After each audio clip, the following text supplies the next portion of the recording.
Erba' barranin inżammu arrestati wara li l-ħadd li għadda żammew, ferrew u serqu minn fuq numru ta' persuni fosthom anzjan fl-inħawi tal-ġnien li jinsab bejn tal-Pjetà u San Meżon. L-Ispettur Lajdin Żammit mill-Iskwadra tar-Reati Maġġuri spjega li l-irġiel ġew identifikati mill-vittmi tagħhom stess li għamlu rapport lill-Pulizija tar-Rapid Intervention Unit li nsertaw għaddejjin waqt ronda fl-inħawi.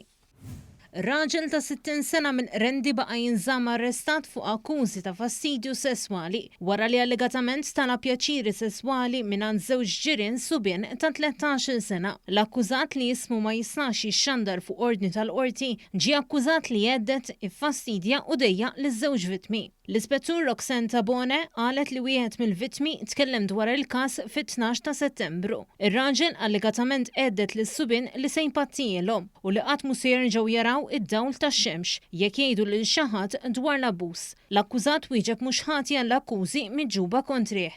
Turist Ingliż wieġeb ħati li saq karozza tal-kiri waqt li kien fis-sakra u ħabad ġotinda ta' ristorant u weġġa' ħafif 3 persuni f'Taslima. Ir-raġel ta' 43 sena ammetta l-akkużi miġġuba kontrih u ingħata 6 xhur ħabs sospiżi għal sentej. Huwa ġie ordnat ukoll biex iħallas qrib l-34,000 euro f'danni li kkawża lir-ristorant. Ir-raġel ġie wkoll skwalifikat milli jsuq għal perjodu ta' sena.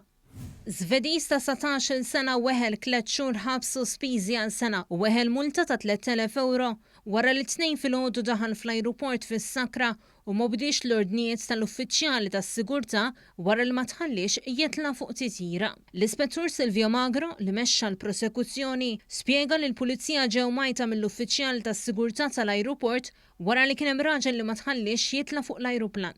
L-Ispettur spjega li r-raġel irreżista l-arrest u fil-waqt li beżaq fuq wieħed mill-Pulizija huwa baqa' joffendihom u jgħajjarhom sakemm ħaduh ġewwa l-għassa tal-ajruport.